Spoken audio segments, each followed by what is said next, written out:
الحمد لله نحمده ونستعينه ونستغفره ونستهديه ونؤمن به ونتوكل عليه ونعوذ بالله من شرور أنفسنا ومن سيئات أعمالنا. من يهده الله فلا مضل له ومن يضلله فلا هادي له. وأشهد أن لا إله إلا الله وحده لا شريك له وأشهد أن محمدا عبده ورسوله أرسله بالهدى ودين الحق ليظهره على الدين كله ولو كره المشركون. اللهم صل على محمد وعلى آل محمد كما صليت على إبراهيم وعلى آل إبراهيم.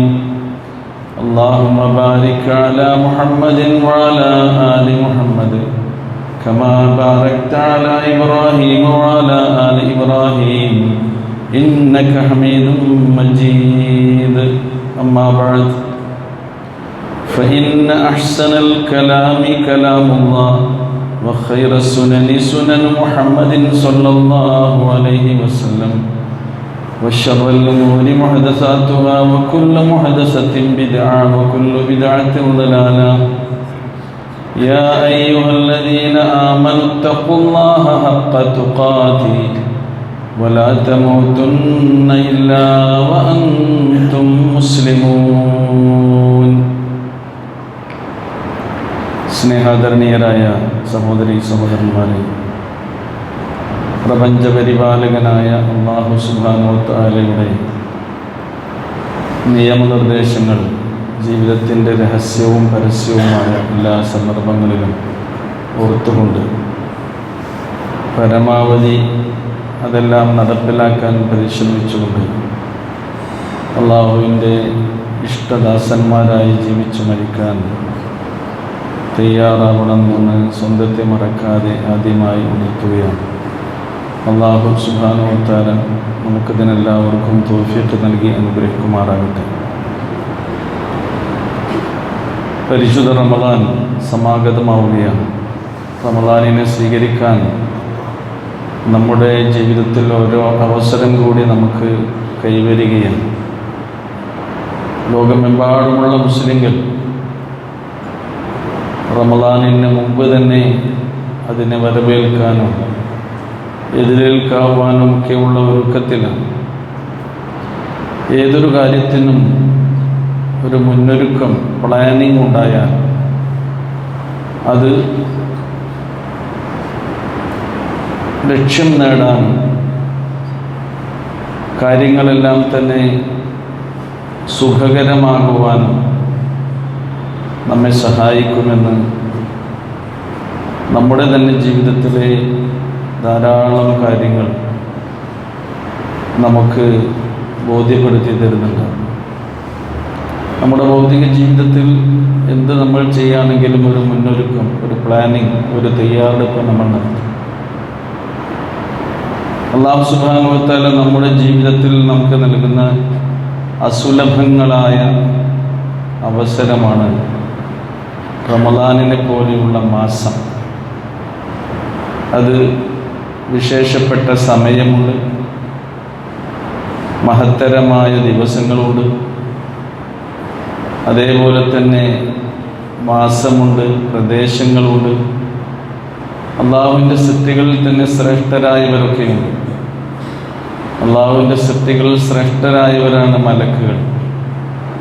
മലക്കുകളിൽ നിന്ന് അള്ളാഹു ശ്രേഷ്ഠനാക്കിയ വ്യക്തിയാണ് സയ്യിദുൽ മലായിക ജിബ്രീൽ അലൈഹിസ്സലാത്തു വസ്സലാം. അള്ളാഹു യസ്തഫി മിനൽ മലായികത്തി റുസുലൻ വമിനൻ നാസ്. പ്രവാചകൻ ജനങ്ങളിൽ നിന്നും മലക്കുകളിൽ നിന്നും അള്ളാഹു ദൂതന്മാരെ തിരഞ്ഞെടുക്കുന്നു എന്ന് വിശുദ്ധ ഖുർആൻ പറയുന്നുണ്ട്. ജനങ്ങളിൽ നിന്ന് തിരഞ്ഞെടുത്തവരാണ് ദൈവദൂതന്മാർ. അവർ ശ്രേഷ്ഠരാണ്. 1,00,000-ലധികം പ്രവാചകന്മാരിൽ ഉലുൽ അസ്മ എന്ന ശ്രേഷ്ഠത നൽകി അല്ലാഹു സുബ്ഹാനഹു വ തആല നമ്മെ ഓർമ്മപ്പെടുത്തുന്ന പ്രവാചകനാണ് നൂഹ് അലൈഹിസ്സലാം, ഇബ്രാഹിം അലൈഹിസ്സലാം, മൂസ അലൈഹിസ്സലാം, ഈസ അലൈഹിസ്സലാം, മുഹമ്മദ് മുസ്തഫ റസൂലുള്ളാഹി സ്വല്ലല്ലാഹു അലൈഹി വസല്ലം, ഈ 5 പ്രവാചകന്മാർ. പ്രദേശങ്ങളും ഇതുപോലെ പവിത്രമായ പ്രദേശങ്ങളുണ്ട്. നമ്മൾ മനസ്സിലാക്കിയ പോലെ പുണ്യം ആഗ്രഹിച്ചുകൊണ്ട് വിശ്വാസികൾ തീർത്ഥാടനം നടത്തേണ്ട 3 കേന്ദ്രങ്ങൾ റസൂല് പരിചയപ്പെടുത്തി. ഒന്ന് മസ്ജിദുൽ ഹറം, മറ്റൊന്ന് മസ്ജിദുൽ നബവി, മറ്റൊന്ന് മസ്ജിദുൽ അഖ്സ. ഇതിലും അതിൻ്റെ തന്നെ ശ്രേഷ്ഠതകളുടെ മുൻഗണനാക്രമം പറഞ്ഞ അടുത്ത റസൂല് പറഞ്ഞു, നിങ്ങൾ മസ്ജിദുൽ ഹറമിൽ നിന്ന് 2 റക്അത്ത് നമസ്കരിച്ചാൽ മറ്റു പള്ളികളിൽ നിന്ന് 1,00,000 നമസ്കരിക്കുന്നതിനേക്കാൾ പ്രതിഫലം ഉണ്ടാകുന്ന 1,00,000 മടങ്ങാണ്. മസ്ജിദുൽ നബവിയിൽ നിന്നാണെങ്കിൽ 1000ആണ്. മസ്ജിദുൽ അഖ്സയിൽ നിന്നാണെങ്കിൽ മസ്ജിദുൽ നബവിയിൽ നിന്ന് നിർവഹിക്കുന്നതിൻ്റെ 4/1. ഇതൊക്കെ റസൂലുള്ള ഓരോ പ്രദേശത്തെ, സമയത്തെ, മാസത്തെ, സ്ഥലത്തെ, ആഴ്ചയൊക്കെ അതിൻ്റെ മഹത്തരമായി നമുക്ക് പരിചയപ്പെടുത്തുന്നുണ്ട്. എന്നാൽ മാസങ്ങളിൽ ഏറ്റവും ശ്രേഷ്ഠമായ മാസം, വിശുദ്ധ ഖുർആൻ പേരെടുത്ത് പരാമർശിച്ച ഏക മാസമാണ് റമദാൻ. 12 മാസങ്ങൾ. അതിൻ്റെ ഏറ്റവും വലിയ സവിശേഷത അതിൽ വിശുദ്ധ ഖുർആൻ അവതീർണമായിട്ടുണ്ട് എന്നുള്ളത് തന്നെയാണ്. ഇതിനെ സ്വീകരിക്കാൻ എന്ത് ചെയ്യണം? നമ്മൾ ഒരുങ്ങണമെന്ന് തന്നെയാണ്. നമ്മുടെ റമദാനിന് വേണ്ടി നമ്മൾ പ്ലാൻ ചെയ്യണമെന്നാണ് റസൂൽ കരീം സ്വല്ലല്ലാഹു അലൈഹി വസല്ലം നമ്മെ അറിയിച്ചിട്ടുള്ളത്. നമുക്കറിയാം, ഒരു വിമാനം ആകാശത്ത് നിന്ന് റൺവേയിലേക്ക് അത് വന്നിറങ്ങുന്നതിന് മുമ്പ് ലാൻഡിങ് എന്നുള്ളത് പെട്ടെന്നുള്ള ഒരു പ്രക്രിയയാണ്. നേരെ മറിച്ചോ, മൈലുകൾക്കപ്പുറത്ത് നിന്ന് തന്നെ പൈലറ്റ് അതിൻ്റെ വേഗത ക്രമീകരിക്കും, അതിൻ്റെ ദിശ നിശ്ചയിക്കും. അതീവ സുരക്ഷിതമായി വിമാനം ലാൻഡ് ചെയ്യാനുള്ള എല്ലാ ശ്രദ്ധയും ജാഗ്രതയും പൈലറ്റിനുണ്ടാകും. ഒരു പൈലറ്റിനെ സംബന്ധിച്ചിടത്തോളം 2 സമയങ്ങളാണ് വളരെ പ്രധാനപ്പെട്ടത്. ഒന്ന് ടേക്ക് ഓഫ് സമയം, അതീവ ജാഗ്രത ആവശ്യമുള്ള സമയം. മറ്റൊന്ന് ലാൻഡിങ് സമയമാണ്. അപ്പോൾ അതിനുള്ള മുന്നൊരുക്കങ്ങളും തയ്യാറെടുപ്പുകളൊക്കെ നടത്തും. അതൊരു പൈലറ്റിൻ്റെ കാര്യം. നമ്മൾ ചെയ്യുന്ന എല്ലാ കാര്യങ്ങളുടെയും അവസ്ഥ അതുതന്നെയാണ്. ഈ സന്ദർഭത്തിൽ നമ്മൾ ശ്രദ്ധിക്കേണ്ടത്, റമദാൻ എന്ന ഈ വിശുദ്ധിയുടെ വിമാനം നമ്മുടെ മനസ്സുകളിൽ വിജയകരമായി ലാൻഡ് ചെയ്യാനുള്ള ഒരു മുന്നൊരുക്കവും ജാഗ്രതയും അതിൻ്റെ മുന്നോടിയായി തന്നെ നമ്മൾ നടത്തേണ്ടതുണ്ട് എന്നതാണ്. റസൂൽ കരീം സ്വല്ലല്ലാഹു അലൈഹി വസല്ലം ആ കാര്യം നമ്മെ പ്രത്യേകമായി ഉണർത്തിയിട്ടുണ്ട്. ഒന്നാമത്തേത് എന്താണെന്നോ, മുന്നൊരുക്കത്തിൻ്റെ ഭാഗമായി കഴിഞ്ഞ റമദാനിൽ നമുക്ക് നോറ്റ് വീട്ടാൻ ഉള്ളതുണ്ടെങ്കിൽ, രോഗികളായ അവസ്ഥയിൽ, യാത്രക്കാരായ നിലയിൽ മിസ്സിങ് നോമ്പിൽ ഉണ്ട് എങ്കിൽ അതിന് നമ്മൾ ഈ റമദാനിന് മുമ്പ് തന്നെ നോറ്റ് വെക്കണം. മഹദി ആയിഷ റളിയല്ലാഹു അൻഹ പറയുന്നുണ്ട്, കാന യകൂനു അലയ്യ സൗം മിൻ റമദാന, എനിക്ക് റമദാനിലുള്ള നോമ്പൊക്കെ നോറ്റ് വീട്ടാൻ ബാക്കി ഉണ്ടാകാറുണ്ട്. പക്ഷേ ഫമാ അസ്തതിഉ അൻ അഖ്ദിയഹു ഇല്ലാ ഫി ശഅബാന, ഈ മാസങ്ങളൊക്കെ കഴിഞ്ഞ് പലപ്പോഴും ഷഅബാൻ മാസത്തിലല്ലാതെ അത് നോറ്റ് വീട്ടാൻ എനിക്ക് കഴിയാറുണ്ടായിരുന്നില്ല. എന്ന് പറഞ്ഞാൽ അത്ര വരെ ആ നോമ്പ് നോറ്റ് വീട്ടുന്നതിന് ചിലപ്പോഴൊക്കെ അവർ പിന്തിപ്പിക്കാറുണ്ടായിരുന്നു എന്നാണ്. പക്ഷെ അത് നോറ്റ് വീട്ടുക എന്നുള്ളത് വളരെ പ്രധാനപ്പെട്ട ഒരു കാര്യമാണ്. മാത്രവുമല്ല, റസൂലുള്ളാഹി സ്വല്ലല്ലാഹു അലൈഹി വസല്ലം നോമ്പ് നോറ്റുകൊണ്ട് റമദാനിനെ വരവേൽക്കാറുണ്ടായിരുന്നു എന്നാണ്. റമദാനിൽ ശരിക്കും നമ്മൾ നിർവഹിക്കുന്ന ഇബാദത്തുകളൊക്കെ മറ്റിതര മാസങ്ങളിലൊക്കെ നിർവഹിക്കുന്നതാണ്. പ്രത്യേകമായുള്ളൊരു ഇബാദത്ത് വളരെ കുറച്ചേ ഉണ്ടാവുള്ളൂ. ഒന്ന് ഇഴ്തികാഫിരിക്കുക നമ്മൾ റമദാൻ മാസത്തിലാണ്. ഏറ്റവും പുണ്യമുള്ള രാവിനെ പ്രതീക്ഷിക്കുന്നത് ഖുർആൻ ഇറങ്ങിയ ലൈലത്തുൽ ഖദറിലാണ്. അല്ലാത്ത എല്ലാ ഇബാദത്തും എല്ലാ മാസവും ഇല്ല. നിസ്കാരം എല്ലാ മാസങ്ങളിലുമുണ്ട്, ഫർളും സുന്നത്തുമുണ്ട്, നോമ്പ് എല്ലാ മാസങ്ങളിലുമുണ്ട്. സ്വതക്ക എല്ലാ മാസങ്ങളിലുമുണ്ട്. അതിൽ വിശേഷിച്ച് നമുക്ക് റമദാനിൽ ചെയ്യാനുള്ളത് ചിലപ്പോൾ നമ്മുടെ സക്കാത്ത് അത് കൃത്യമായി നമ്മൾ കൂട്ടി കണക്കാക്കി നിർബന്ധ ദാനം നൽകാൻ നമ്മൾ തീരുമാനിക്കുന്നത് റമദാൻ മാസത്തിൽ ആയിരിക്കും. ആ ഒരു സവിശേഷതയാണുള്ളത്. അപ്പോൾ നോക്കൂ നിങ്ങൾ, റസൂലുള്ള എങ്ങനെയാണ് റമദാനിനെ സ്വീകരിച്ചത്? റമദാൻ നോമ്പിൻ്റെ കാലമാണല്ലോ. നോമ്പ് ധാരാളമായി നോറ്റുകൊണ്ടാണ് അതിനെ സ്വീകരിക്കേണ്ടത്. ഉസാമത്ത് ബിൻ സെയ്ദ് റളിയല്ലാഹു അൻഹുവിൽ നിന്ന് ഉദ്ധരിക്കുന്നുണ്ട്. ആയിഷ റളിയല്ലാഹു അൻഹയിൽ നിന്നും സംഭവങ്ങൾ ഉദ്ധരിക്കുന്നുണ്ട്. ആയിഷ റളിയല്ലാഹു അൻഹ പറയുന്നുണ്ട്, കാന റസൂലുള്ളാഹി യസൂമു, നബി ശഅബാനിൽ നോമ്പ് ഇങ്ങനെ നോക്കും. ഹത്താ നഖൂല ലാ യുഫ്തിർ, ഞങ്ങൾ പറയും ഇനി നബി നോമ്പ് മുറിക്കുന്നൊരവസ്ഥ തന്നെ ഉണ്ടാകൂല, നോമ്പ് തന്നെയായിരിക്കും നബിക്ക്. അപ്പോൾ തുടർച്ചയായി നബി ശഅബാനിൽ നോമ്പ് നോൽക്കാറുണ്ടായിരുന്നു. വയുഫ്തിറു, ശഅബാനിൽ നബി നോമ്പ് നോൽക്കാതിരിക്കുകയും ചെയ്യും. ഹത്താ നഖൂല ലാ യസൂം, ഇനിയിപ്പോൾ ഈ മാസം നബി നോമ്പ് നോൽക്കൂലായിരിക്കും എന്ന് ഞങ്ങൾ പറയുന്ന വിധത്തിലായിരിക്കും നബി നോമ്പ് നോൽക്കാത്ത കുറച്ച് കാലം ഉണ്ടാവും. നബി തുടർച്ചയായി നോമ്പ് നോക്കുന്ന കാലം ശഅബാൻ മാസത്തിലുണ്ടാകും. എന്നിട്ട് ആയിഷ ബീവി പറയാം, മാ റഅയ്തു റസൂലുള്ളാഹി സ്വല്ലല്ലാഹു അലൈഹി വസല്ലം ഇസ്തക്മല സിയാമ ശഹരിൻ ഇല്ലാ റമളാന, റമളാനിലല്ലാതെ റസൂലുള്ള പരിപൂർണമായൊരു മാസം നോമ്പ് അനുഷ്ഠിച്ചിട്ടുണ്ടായിരുന്നില്ല. വമാ റഅയ്തുഹു അക്സറ സിയാമിൻ മിൻഹു ഫി ശഅബാൻ, മാസങ്ങളിൽ ഏറ്റവും കൂടുതൽ ദിവസങ്ങൾ നബി നോമ്പ് അനുഷ്ഠിച്ചത് ശഅബാൻ മാസത്തിലായിരുന്നു. സഹോദരങ്ങളെ, ഇത് റമളാനിനെ വരവേൽക്കാനുള്ള ഒരു സുന്നത്തായി റസൂൽ കരീം സ്വല്ലല്ലാഹു അലൈഹി വസല്ലം നമുക്ക് പഠിപ്പിച്ചു തന്നതാണ്. ആ ഒരു കാര്യം പരമാവധി നമ്മൾ ശ്രദ്ധിക്കുക.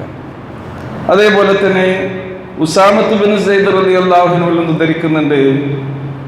അദ്ദേഹം ചോദിക്കുകയാണ് റസൂലിനോട്, യാ റസൂലല്ലാഹ്, ലം അറക ശഹ്റൻ മിന ശുഹൂരി മാ തസൂമു മിൻ ശഅബാന, ശഅബാൻ മാസത്തിൽ നിങ്ങൾ ഈ നോമ്പ് നോൽക്കുന്ന അത്ര വേറൊരു മാസത്തിലും നോമ്പ് നോൽക്കുന്നതായി നിങ്ങളെ ഞാൻ കണ്ടിട്ടില്ലല്ലോ. റസൂൽ അതിന് പരിചയപ്പെടുത്തി എങ്ങനെയാണെന്നോ, ദാലിക ശഹ്റുൻ യഗ്ഫലു നാസു അൻഹു ബൈന റജബിൻ വ റമളാന, റമളാനിൻ്റെയും റജബിൻ്റെയും ഇടയിൽ അധികം ആളുകളും അശ്രദ്ധയോടെ കാണുന്ന ഒരു മാസമാണ് ശഅബാൻ.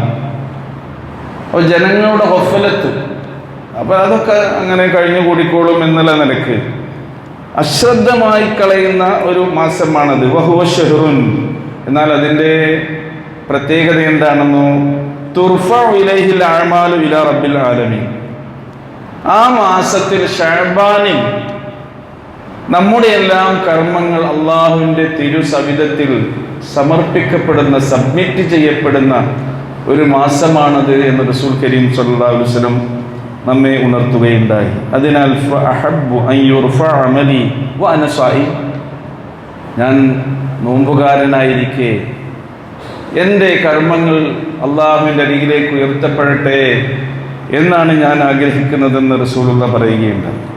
നമ്മുടെ വാക്കുകൾ, നല്ല വചനങ്ങൾ, നമ്മുടെ കർമ്മങ്ങളൊക്കെ അള്ളാഹുവിൻ്റെ തിരുസവിധത്തിലേക്ക് ഉയർന്നു പോകുന്നുണ്ട് എന്ന് വിശുദ്ധ ഖുർആൻ തന്നെ സൂറ ഫാത്തിറിലെ 10-ാമത്തെ ആയത്തിൽ പറയുന്നുണ്ട്. മൻ കാന യുരീദുൽ ഇസ്സത ഫലില്ലാഹിൽ ഇസ്സതു ജമീആ, ആരെങ്കിലും പ്രതാപം, ഇസ്സത്ത് കൊതിക്കുന്നുവെങ്കിൽ അള്ളാഹുവിൻ്റെ അധീനത്തിലാകുന്നു ഇസ്സത്തൊക്കെ ഉള്ളത്. ഒരാളെ പ്രതാപവാനാക്കുന്നത്, പ്രതാപം ഒരാൾക്ക് നൽകുന്നത് അത് അല്ലാഹു സുബ്ഹാനഹു വ തആലയാണ്. അത് പറഞ്ഞുകൊണ്ട് അല്ലാഹു പറയുന്നു, ഇലൈഹി യസ്അദുൽ കലിമുത് തയ്യിബ്, മനുഷ്യരുടെ സംസാരത്തിൻ്റെ നല്ല വചനങ്ങളെല്ലാം അവൻ്റെ അരികിലേക്ക് ഉയർത്തപ്പെടുന്നു. അവനിലേക്ക് ഉത്തമ വചനങ്ങൾ യർഫഉന, അതിങ്ങനെ കയറിപ്പോകും പഠിച്ചോൻ്റെ അരികിലേക്ക്. വൽ അമലു സ്വാലിഹു യർഫഉഹു, മനുഷ്യരുടെ സുഹൃതങ്ങൾ, അവർ ചെയ്യുന്ന സൽക്കർമ്മങ്ങളും അള്ളാഹുവിൻ്റെ സവിധത്തിലേക്ക് കയറിപ്പോകും. അപ്പോൾ നോക്കൂ നിങ്ങൾ, ഖുർആനും ഈ കാര്യം നമ്മെ ബോധ്യപ്പെടുത്തുന്നുണ്ട്. റസൂലുള്ള പറയുകയുണ്ടായി, ദിനേന എന്നോണം നമ്മുടെ കർമ്മങ്ങളെ അള്ളാഹുവിൻ്റെ അരികിൽ സമർപ്പിക്കുന്ന മലക്കുകളെ അവൻ നിശ്ചയിച്ചിട്ടുണ്ട്. യതഅഖബൂന ഫീകും മലായികത്തും ബില്ലൈൽ വ മലായികത്തും ബിന്നഹാർ. രാവിലെയും പകൽ സമയത്തും രാത്രി സമയത്തും ഊഴമൂഴമായി വന്നുകൊണ്ടിരിക്കുന്ന മലക്കുകളെ നിങ്ങളിൽ അല്ലാഹു സുബ്ഹാനഹു വ തആല നിശ്ചയിച്ചിട്ടുണ്ട്. ആ മലക്കുകൾ രാവിലെയും പകലിൻ്റെയും ജോലി ഏറ്റെടുക്കുകയും അതിൽ നിന്ന് വിരമിക്കുകയും ചെയ്യുന്ന 2 സമയങ്ങളെ റസൂലുള്ളാഹി പറഞ്ഞു. അത് ഒന്ന് സ്വലാത്തുൽ ഫജ്ർ നമസ്കാരത്തിൻ്റെ നേരത്ത് പകൽ സമയത്തെ ആളുകൾ വരികയും രാത്രിയിലെ മലക്കുകൾ അവർ പോകുകയും ചെയ്യുന്ന സമയമാണ്. അതേപോലെ തന്നെ അസ്റിൻ്റെ നേരം രാത്രിയിലെ ആളുകൾ വരികയും പകലിലെ ആളുകൾ പോവുകയും ചെയ്യുന്ന സമയമാണ്. അള്ളാഹു മലക്കുകളോട് ചോദിക്കും, കൈഫ തറക്തും ഇബാദി, എൻ്റെ അടിമകളെ നിങ്ങൾ പോന്നപ്പോൾ ഏതവസ്ഥയിലാണ് അവരെ നിങ്ങൾ കണ്ടത്? ആ സന്ദർഭത്തിൽ മലക്കുകൾ അവിടെ റിപ്പോർട്ട് ചെയ്യും, പഠിച്ചോനെ അവർ സുബഹിക്ക് പള്ളിയിൽ എല്ലാവരും ജമാഅത്തായി നമസ്കരിക്കുന്നത് ഞങ്ങൾ കണ്ടിട്ടുണ്ട് എന്ന് റിപ്പോർട്ട് ചെയ്യും. അസ്റിന് വന്ന ആളുകളോ അവരും അസ്റിന് ജമാഅത്തായി നമസ്കരിക്കുന്നത് ഞങ്ങൾ കണ്ടിട്ടുണ്ട് റബ്ബേ എന്ന് റിപ്പോർട്ട് ചെയ്യും. ഇത് അർ-റഫ്ഉ അൽ-യൗമി, ഡെയിലി ഉള്ള അള്ളാഹുവിൻ്റെ അരികിൽ അമലുകൾ സമർപ്പിക്കുന്ന സമയമാണ്. ഇനി ഇത് ആഴ്ചയിലുമുണ്ട് അർ-റഫ്ഉൽ ഉസ്ബൂഇ, ഈ ആഴ്ചയിൽ 2 തവണയുണ്ട്. അത് എല്ലാ തിങ്കളാഴ്ചയും വ്യാഴാഴ്ചയും. പ്രവാചകൻ നബി സല്ലല്ലാഹു അലൈഹി വസല്ലം അതിനെക്കുറിച്ച് സംസാരിച്ചു. നമ്മുടെ അമലുകളൊക്കെ അള്ളാഹുവിൻ്റെ അരികിലേക്ക് സമർപ്പിക്കപ്പെടുന്നുണ്ട്. അതുകൊണ്ട് ഞാൻ അന്ന് നോമ്പുകാരനാകാൻ ആഗ്രഹിക്കുന്നു. അതുകൊണ്ടാണ് തിങ്കളാഴ്ച നോമ്പും വ്യാഴാഴ്ച നോമ്പും ഒക്കെ സുന്നത്തായി പ്രവാചകൻ പഠിപ്പിച്ചതും നമ്മൾ കഴിയുന്നത്ര അതൊക്കെ നിർവഹിച്ചു പോരുന്നു. പക്ഷേ ഈ തിങ്കളും വ്യാഴവും ആ 2 സമർപ്പണത്തിൻ്റെ കാര്യം പറഞ്ഞപ്പോൾ റസൂൽ കരീം സല്ലല്ലാഹു അലൈഹി വസല്ലം പറഞ്ഞു, മലക്കുകൾ നമ്മുടെ കർമ്മങ്ങൾ അള്ളാഹുവിൻ്റെ തിരുസവിധത്തിൽ സമർപ്പിക്കപ്പെടുന്ന സന്ദർഭത്തിൽ മലക്കുകളോട് അള്ളാഹു പറഞ്ഞു, പരസ്പരം പിണങ്ങി നിൽക്കുന്ന ആളുകളുടെ അമലുകൾ ഞാൻ സ്വീകരിക്കുകയില്ല. ഇല്ലാ റജുലൻ കാനത് ബൈനഹു വ ബൈന അഖീഹി ഷഹ്ന, ഒരു വ്യക്തി മറ്റൊരു വ്യക്തിയുമായി പിണക്കത്തിലാണ്, പരസ്പരം വെറുപ്പിലാണ്, വിദ്വേഷത്തിലാണ്, അങ്ങനെയുള്ള ആളുകളുടെ അമൽ അല്ലാഹ് സ്വീകരിക്കുകയില്ല. ഫയഖൂൽ, അല്ലാഹ് പറയുമെന്നാണ്, ദഉ ഹാദൈൻ ഹത്താ യസ്തലിഹ, ഇവരുടെ 2 പേരുടെയും കർമ്മങ്ങൾ അവിടെ വെച്ചേക്കൂ, അവർ നന്നായി വരട്ടെ, പിണക്കമൊക്കെ തീർത്ത് വരട്ടെ എന്നാണ് അല്ലാഹു സുബ്ഹാനഹു വ തആല പറയുകയാണ്. അതുകൊണ്ട് തന്നെയാണ് റസൂലുള്ളാഹി പറഞ്ഞത്, ലാ യഹില്ലു ലി മുസ്ലിമിൻ അൻ യഹ്ജുറ അഖാഹു ഫൗക 3 ലയാലി, 3 ദിവസത്തിലധികം ഒരു വ്യക്തി തൻ്റെ സഹോദരനോട് ഒരിക്കലും പിണങ്ങി നിൽക്കാൻ പാടില്ല. പിണക്കമുള്ള ആളുകൾ നമ്മൾ എത്ര വലിയ അമല് ചെയ്തിട്ടും കാര്യമില്ല, നമ്മൾ സുദീർഘമായി കണ്ണീരൊലിപ്പിച്ച് ഖിയാമുൽ ലൈൽ നിസ്കരിക്കുന്നുണ്ട്, അയലോക്കക്കാരനുമായിട്ട് തെറ്റില്ല, മുണ്ടിയിട്ട് കുറേ കാലമായി. അതേപോലെ തന്നെ നമ്മൾ ഉംറക്ക് പോവുകയാണ്, എല്ലാവരോടും യാത്ര പറഞ്ഞാണ് പോകുന്നത്, പക്ഷെ സ്വന്തം കൂടപ്പിറപ്പിനോട് ഒരു അക്ഷരം മിണ്ടിയിട്ടില്ല. കാരണം സ്വത്ത് ഒരിച്ച കാര്യത്തിൽ അവർ ഇപ്പോഴും പിണക്കത്തിലാണ്. അള്ളാൻ്റെ അടുത്തേക്കാണ് പോണത്, ഉംറക്ക് തീർത്ഥാടനം നടത്താൻ പോവുകയാണ്, പക്ഷെ പിണക്കം മാറിയിട്ടില്ല. നമ്മുടെ ഉംറ അവിടെ വെക്കാൻ പറയും പഠിച്ചു, നമ്മുടെ ഖിയാമുൽ ലൈൽ അതവിടെ നിന്നോട്ടെ എന്ന് പറയും. ഇതാണ് പ്രവാചകൻ തിരുമേനി സല്ലല്ലാഹു അലൈഹി വസല്ലം പഠിപ്പിച്ചത്. അവർ നന്നായി വരട്ടെ, അവരുടെ പിണക്കം തീർക്കട്ടെ എന്നാണ്. 3 ദിവസം അവധി തന്നതിന് വേണ്ടിയാണ്. വ്യാഴാഴ്ച സബ്മിറ്റ് ചെയ്യുന്നു, വെള്ളി ശനി ഞായർ 3 ദിവസമുണ്ട്. അതിൻ്റെ ഇടയിൽ വേഗം നിങ്ങൾക്ക് ശരിയാകാം, തിങ്കളാഴ്ച പിന്നെയും അവിടെ കൊടുക്കണം. അമലുകൾ അവിടെ സബ്മിറ്റ് ചെയ്യപ്പെടുന്നു. പിണക്കത്തിൽ തന്നെയാണ്, പെൻഡിങ്ങിലാണ്, അള്ളാഹു അത് സ്വീകരിക്കുന്നില്ല. ഈ ഒരു മാസത്തെ നമ്മൾ എതിരേൽക്കുമ്പോൾ മനസ്സ് നന്നാകാതെ എങ്ങനെയാണ് ഈ പരിശുദ്ധ റമദാനിനെ വരവേൽക്കാനും എതിരേൽക്കാനും നമുക്ക് കഴിയുക? പ്രമുഖ താബീ പണ്ഡിതനായ അംർ ഇബ്നു ഖൈസ് റഹ്മത്തുള്ളാഹി അലൈഹി പറയുന്നുണ്ട്, തൂബാ ലിമൻ അസ്ലഹ നഫ്സഹു ഖബ്ല റമളാൻ. റമളാനിന് മുമ്പ് തൻ്റെ മനസ്സിനെ വിശുദ്ധമാക്കിയ, അതിലെ കറകളൊക്കെ കഴുകിക്കളഞ്ഞ് പിണക്കങ്ങളൊക്കെ തീർത്ത് പരസ്പര സ്നേഹവും സാഹോദര്യവും പരസ്പരമുള്ള ഇണക്കവും ബന്ധങ്ങളെയൊക്കെ കൂട്ടിച്ചേർത്തുമൊക്കെ കഴിയുന്ന ആളുകൾക്ക് മംഗളം എന്നാണ് പ്രവാചക തിരുമേനി ഈ പ്രമുഖ താബി നമ്മെ ഉണർത്തുന്നത്. അപ്പോൾ സഹോദരങ്ങളെ, ഈ ശഅബാൻ മാസത്തിൽ ഇബാദത്തുകളെ കൊണ്ട് അത് ധന്യമാക്കണം എന്ന പോലെ തന്നെ നമ്മുടെ മനസ്സിനെ വിശുദ്ധമാക്കാനുള്ള അവസരം കൂടിയാകുന്നു എന്ന് പ്രവാചക തിരുമേനി സ്വല്ലല്ലാഹു അലൈഹി വസല്ലം പറഞ്ഞിട്ടുണ്ട്. ജനങ്ങൾ അശ്രദ്ധമായി കളയുന്ന ഒരുപാട് ഇബാദത്തുകളുണ്ട്. അതിലേക്കാണ് റസൂൽ കരീം സ്വല്ലല്ലാഹു അലൈഹി വസല്ലം ശ്രദ്ധ ക്ഷണിച്ചത്. ഒരിക്കൽ റസൂലുള്ളാഹി മർറൻ നബിയു അലാ ഖബറിൻ ദുഫിന ഹദീസൻ, പുതിയതായി മറമാടപ്പെട്ട ഒരു പുതിയൊരു ഖബറിന്റെ അരികിലൂടെ റസൂൽ ഇങ്ങനെ പോവുകയാണ്.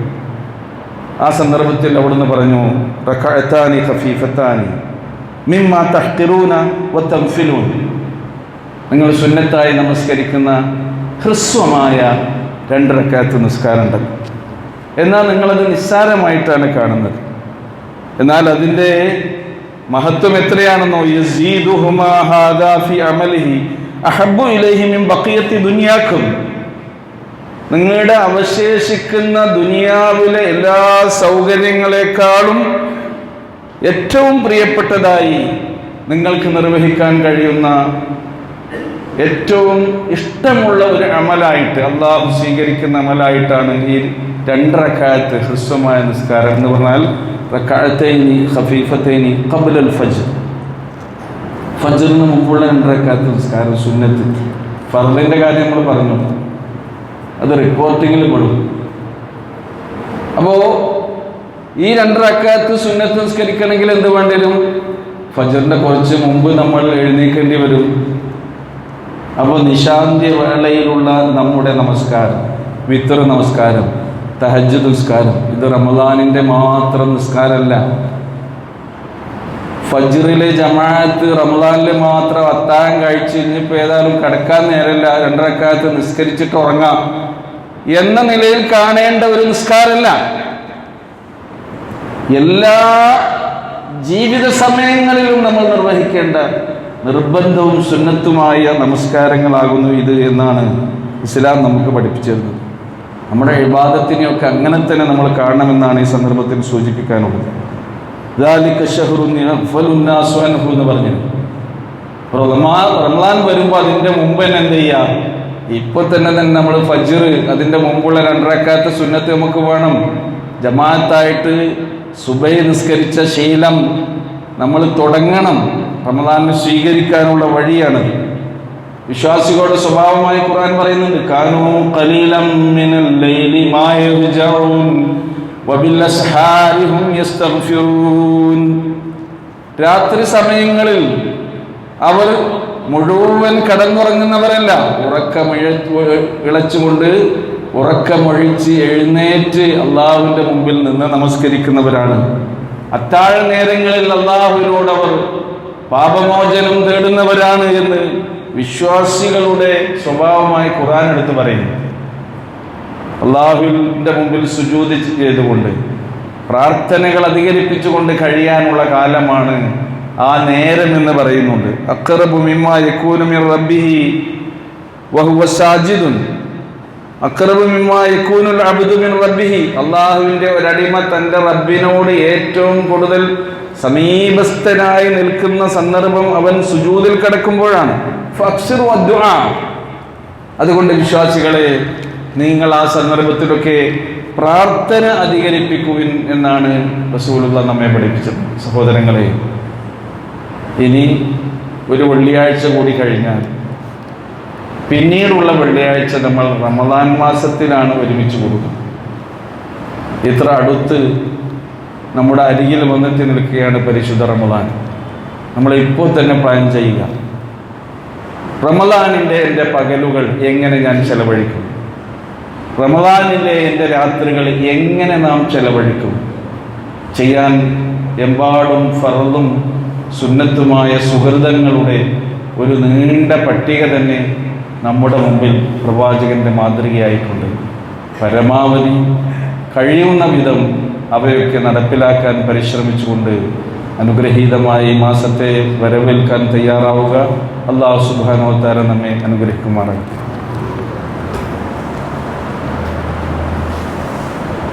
അൽഹംദുലില്ലാഹില്ലദീ ഹദാനാ ലിഹാദാ വമാ കുന്നാ ലിനഹ്തദിയ ലൗലാ അൻ ഹദാനല്ലാഹ്.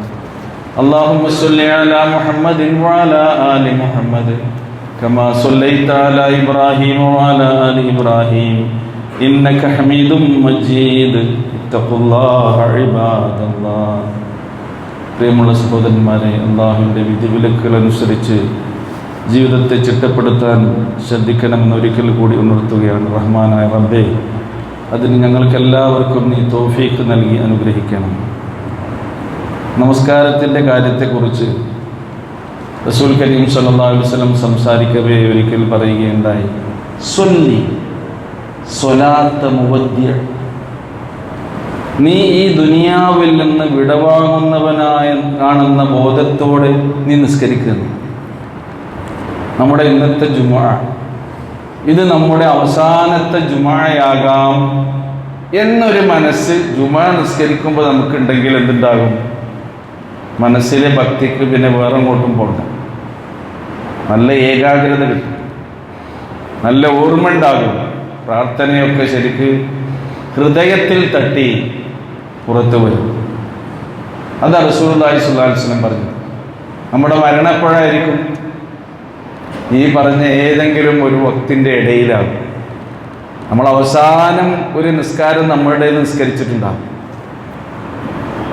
അത് കഴിഞ്ഞായിരിക്കും നമുക്ക് വേണ്ടി 4 തക്ബീറുകളിൽ കെട്ടാൻ റുക്കൂഉം സുജൂദില്ലാത്ത നിസ്കാരമാണ് ജനാസ. നമ്മുടെ ബന്ധുമിത്രാദികളും പ്രിയപ്പെട്ടവരൊക്കെ ഒരുമിച്ച് കൂടുക. അപ്പോൾ നോക്കൂ നിങ്ങൾ, ഈ അവസ്ഥ നമ്മുടെ റമദാനിനെ കുറിച്ചും നോമ്പിനെ കുറിച്ചും നമ്മളൊന്ന് വിചാരിച്ചു നോക്കൂ. സൗമ മുവദ്ദിഅൻ, നീ യാത്ര പോകുന്നവനാണ്, വിടവാങ്ങുന്നവനാണ്, മരിച്ചു പോകുന്നവനാണ് എന്ന ബോധത്തോടെ ഒരു നോമ്പ് നോറ്റ് നോക്കൂ. ഇതെൻ്റെ അവസാനത്തെ നോമ്പായിരിക്കും, ഇതെൻ്റെ അവസാനത്തെ റമദാനായിരിക്കും, ഇത് ഞാൻ കൊടുക്കുന്ന എൻ്റെ അവസാനത്തെ സ്വതക്കയായിരിക്കും, ഇത് ഞാൻ കണക്ക് കൂട്ടി നൽകുന്ന എൻ്റെ അവസാനത്തെ സക്കാത്തായിരിക്കും. ഇങ്ങനെ ഓരോ കർമ്മങ്ങളെക്കുറിച്ച് നിങ്ങളൊന്ന് വിചാരിച്ചു നോക്കൂ. ആ അമൽ തീർച്ചയായും ഇഖ്ലാസ്, ഭക്തി കടന്നു വരും. അങ്ങനെ നിങ്ങളത് നിർവഹിക്കണമെന്നാണ് പ്രവാചകൻ തിരുമേനി സല്ലല്ലാഹു അലൈഹി വസല്ലം നമ്മെ ഉണർത്തിയിട്ടുള്ളത്. അപ്പോൾ ശഅബാനിനെ അമലുകളാൽ ധന്യമാക്കിക്കൊണ്ടാണ് നമ്മൾ റമദാനിനെ വരവേൽക്കേണ്ടത് എന്ന് മനസ്സിലാക്കിയിട്ടുണ്ട്. ആദ്യ ദിവസങ്ങളിലെ ആവേശമായി ഒരിക്കലും റമദാൻ കെട്ടടങ്ങാതിരിക്കാൻ നമ്മൾ ശരിക്ക് പ്ലാൻ ചെയ്യുക. റമദാനിൻ്റെ ഏറ്റവും പുണ്യമേറിയ, മഹത്വമേറിയ, അനുഗ്രഹീതമായ രാവുകൾ അവസാനത്തെ 10 രാവുകളാണ്. ഈ വർഷത്തെ റമദാനിൽ അതൊരിക്കലും എനിക്ക് നഷ്ടപ്പെടരുത് എന്ന രീതിയിൽ നമ്മൾ ഇപ്പോൾ പ്ലാൻ ചെയ്യണം. അവസാനത്തെ 10 അങ്ങാടികളിൽ ഷോപ്പിങ്ങിന് വേണ്ടി ചെലവഴിക്കാനുള്ള രാത്രികളാകരുത്. നേരത്തെ ഒന്ന് പ്ലാൻ ചെയ്താൽ മതി. ഏതായാലും ഷർട്ടും പിന്നെ പുതുവസ്ത്രങ്ങളൊക്കെ മക്കൾക്ക് എടുക്കണം, നേരത്തെ അത് എടുക്കുക. നമ്മുടെ സഹോദരികളൊക്കെ നോക്കും, നനച്ചുകൂളി എന്ന പേരിൽ അവർ വീടകങ്ങളൊക്കെ വൃത്തിയാക്കും, നമ്മൾ പള്ളികളൊക്കെ വൃത്തിയാക്കും, 1 മാസത്തിന് വേണ്ട ഭക്ഷണ വിഭവങ്ങളൊക്കെ തയ്യാറാക്കി വെക്കും. ഇതെന്തിനു വേണ്ടിയാണ്? അതൊരു ആചാരമല്ലല്ലോ. നേരെ മറിച്ച് റമദാനിൻ്റെ രാപ്പകലുകൾ ഏറെ പുണ്യമുള്ളതാണ്. അന്ന് നമ്മൾ നടത്തുന്ന പ്രാർത്ഥനകൾ അള്ളാഹു സ്വീകരിക്കുന്നതാണ്. എല്ലാ രാത്രിയും അള്ളാഹു നമ്മുടെ പ്രാർത്ഥനകൾക്ക് കാതോർത്തിരിക്കുന്നു. നമുക്ക് ഈ ജീവിതത്തിലൂടെ നടന്നു വേണം സ്വർഗത്തിൻ്റെ കവാടത്തിലെത്താൻ. അതുകൊണ്ട് തന്നെ നമ്മുടെ മനസ്സിനെ ശുദ്ധമാക്കി കർമ്മങ്ങൾ അധികരിപ്പിച്ചുകൊണ്ടാണ് റമദാനെ നമ്മൾ സ്വീകരിക്കേണ്ടത്. ഖുർആൻ ഇറങ്ങിയ മാസത്തിൽ അന്ന് മാത്രം ഓതി തുടങ്ങുക, അന്ന് തന്നെ ഖത്തം തീർത്ത് പിന്നെ പൂട്ടി വെക്കുക എന്നുള്ളതല്ല. ശഅബാൻ മാസത്തെക്കുറിച്ച് സലഫു സാലിഹികൾ പറഞ്ഞിട്ടുള്ളത് ഷഹ്റു ശഅബാൻ ഷഹ്റുൽ ഖുർആൻ, ഖുർആൻ പാരായണം ചെയ്യുന്നവരുടെ മാസമാണെന്നാണ്. അധികമായി എല്ലാ ആളുകളും ഖുർആൻ പാരായണം ചെയ്തു തുടങ്ങുക ശഅബാൻ മാസത്തിലാണ്. ഇമാമ് നിൽക്കുന്ന ആളുകളൊക്കെ പ്രത്യേകിച്ചും കൂടുതലായി അത് പാരായണം ചെയ്യും. എല്ലാവരും അത് പാരായണം ചെയ്യുമെന്നാണ്. ഖുർആനിന്റെ 5 തലങ്ങളെക്കുറിച്ച് ഖുർആൻ തന്നെ നമുക്ക് പഠിപ്പിച്ചു തരുന്നുണ്ട്. ഖുർആൻ കേൾക്കുന്നത് പുണ്യമേറിയ കാര്യമാണ്, അള്ളാഹുവിന്റെ റഹ്മത്ത് കിട്ടുന്ന കാര്യമാണ്. വഇദാ ഖുരിഅൽ ഖുർആൻ ഫസ്തമിഊ ലഹു വഅൻസിതു ലഅല്ലക്കും തുർഹമൂൻ. നിങ്ങൾക്ക് ദൈവിക കാരുണ്യം പെയ്തിറങ്ങണമോ, ഖുർആൻ കേട്ടുകൊണ്ട് അത് നിങ്ങൾ ശ്രദ്ധിച്ചിരിക്കുകയാണ്. അതിനും കുറച്ച് സമയം ഈ മാസം നമ്മൾ കാണണം. എന്തൊക്കെ നമ്മൾ കേൾക്കുന്നുണ്ട്, നമ്മുടെ കയ്യിലുള്ള ഈ ഡിവൈസ് ഇല്ലേ, എന്തൊക്കെയാണ് ഇതിനുള്ളത്. എത്ര സമയം നമ്മുടെ ഫോണിന് വേണ്ടി നമ്മൾ നീക്കി വെക്കുന്നു. നമ്മുടെ വീട്ടിലുള്ള മുസാഫിലിൽ എത്ര സമയം നമ്മൾ അനുവദിച്ചു കൊടുക്കുന്നു. നമ്മുടെ വീട്ടിലെ മൂലയിൽ നമ്മൾ ഓതുന്ന മുസാഫ് പരിതവെക്കുന്നുണ്ടാകും. എന്നെ എടുക്കൂ, എന്നെ ഒന്ന് പാരായണം ചെയ്യൂ. എപ്പോഴും നമ്മുടെ കയ്യിലുള്ള മൊബൈലാണ്, അതിനും കുറച്ച് സമയം കൊടുക്കുക. തിലാവ, ഖുർആൻ പാരായണം. അല്ലദീന ആതൈനാഹുൽ കിതാബ യത്ലൂനഹു ഹഖ്ഖ തിലാവതിഹി. നമസ്കാരത്തേക്കാൾ മുൻഗണന നൽകി അള്ളാഹു വിശുദ്ധ ഖുർആനിൽ പരിചയപ്പെടുത്തിയ ഒരു ഇബാദത്താണ് തിലാവത്തുൽ ഖുർആൻ, ഖുർആൻ പാരായണം. അൽ ഹിഫ്ള്, ഖുർആൻ മനഃപ്പാഠമാക്കുക നമ്മൾ. ബൽ ഹുവ ആയാത്തുൻ ബയ്യിനാത്തുൻ ഫീ സുദൂരിൽ ലദീന ഊതുൽ ഇൽം. അള്ളാഹു വിജ്ഞാനം നൽകിയ ആളുകളുടെ മനസ്സകങ്ങളിൽ അള്ളാഹു സൂക്ഷിച്ചു വച്ചിരിക്കുന്ന വാക്യങ്ങളാകുന്ന വേദഗ്രന്ഥം എന്നാണ്. അത് ഖുർആനിന്റെ ഒരു വലിയ മാനുഷികതയാണ്. ലോകത്ത് നിലവിലുള്ള ഒരു മത പുസ്തകവും വേദഗ്രന്ഥവും പരിപൂർണമായി മനഃപ്പാഠമാക്കപ്പെട്ടിട്ടില്ല. ഇതുപോലെ ഏറ്റവും കൂടുതൽ പാരായണം ചെയ്യപ്പെടുന്ന ഒരു വേദഗ്രന്ഥം ഖുർആനെ പോലെ ലോകത്തില്ല എന്ന് നമുക്ക് പറയാൻ കഴിയും. അപ്പൊ നോക്കൂ, മനഃപ്പാഠമാക്കുക. തദബ്ബുർ, ഖുർആനിന്റെ ആയത്തുകൾക്കുള്ള പരിചിന്തനം. അഫലാ യതദബ്ബറൂനൽ ഖുർആൻ അം അലാ ഖുലൂബിൻ അഖ്ഫാലുഹാ. നിങ്ങളുടെ ഹൃദയങ്ങൾ താഴിട്ട് പൂട്ടിയിട്ടുണ്ടോ? ഖുർആനിന്റെ ആയത്തുകളെ കുറിച്ച് ആലോചിക്കാൻ വേണ്ടി നിങ്ങളുടെ ഹൃദയ കവാടങ്ങൾ തുറന്നു വെക്കൂ എന്ന് ഖുർആൻ പറയുന്നുണ്ട്. അതിനുള്ള അവസരമായിരിക്കണം. ശഅബാനാണ്, റമദാനിൽ കാക്കണ്ട, അതിന്റെ മുമ്പ് തന്നെ തുടങ്ങണമെന്നാണ്. 5-ാമത്തേത് വൽ അമൽ അല്ലദീന യസ്തമിഊനൽ ഖൗല ഫയത്തബിഊന അഹ്സന. ഖുർആനിന്റെ ആയത്തുകളെ ജീവിതത്തിൽ പ്രാവർത്തികമാക്കാനുള്ള പരിശ്രമങ്ങൾ നമ്മൾ നടത്തണം. അള്ളാഹു നമ്മെ അനുഗ്രഹിക്കുമാറാകട്ടെ. റഹ്മാനായ റബ്ബേ, ഞങ്ങളുടെ ജീവിതത്തിൽ പറ്റിപ്പോകുന്ന തെറ്റുകൾ ചെറുതും വലുതും രഹസ്യമായും വന്നുപോയതാണ്. നിന്റെ ഫളല് കൊണ്ട് റഹ്മത്ത് കൊണ്ട് ഞങ്ങൾക്ക് നീ പുറത്ത് മാപ്പാക്കി തരണമേ. നിങ്ങളിൽ മരണപ്പെട്ടു പോയ എല്ലാവർക്കും മഗ്ഫിറത്തും മർഹമത്തും നൽകണമേ. രോഗികൾക്ക് ശിഫയും ശമനവും നൽകണമേ. നിങ്ങളുടെ ഇണകളിലൂടെ മക്കളിലൂടെ കൺകുളിർമ നൽകി അനുഗ്രഹിക്കണമേ. നിങ്ങൾക്കിടയിൽ ജീവിച്ചിരിക്കുന്ന മാതാപിതാക്കൾക്ക് നിന്റെ കാരുണ്യം അവർക്ക് ചൊരിഞ്ഞു കൊടുക്കണമേ. അല്ലാഹുമ്മ ഗ്ഫിർ ലിൽ മുഅ്മിനീന വൽ മുഅ്മിനാത്ത് വൽ മുസ്ലിമീന വൽ മുസ്ലിമാത്ത് അൽ അഹ്യാഇ മിൻഹും വൽ അംവാത്ത് ഇന്നക മുജീബുദ് ദഅവാതി യാ ഖാദിൽ ഹാജാത്ത്. റബ്ബനാ ആതിനാ ഫിദ് ദുനിയ ഹസന وفي الآخرة حسنة وقنا عذاب النار.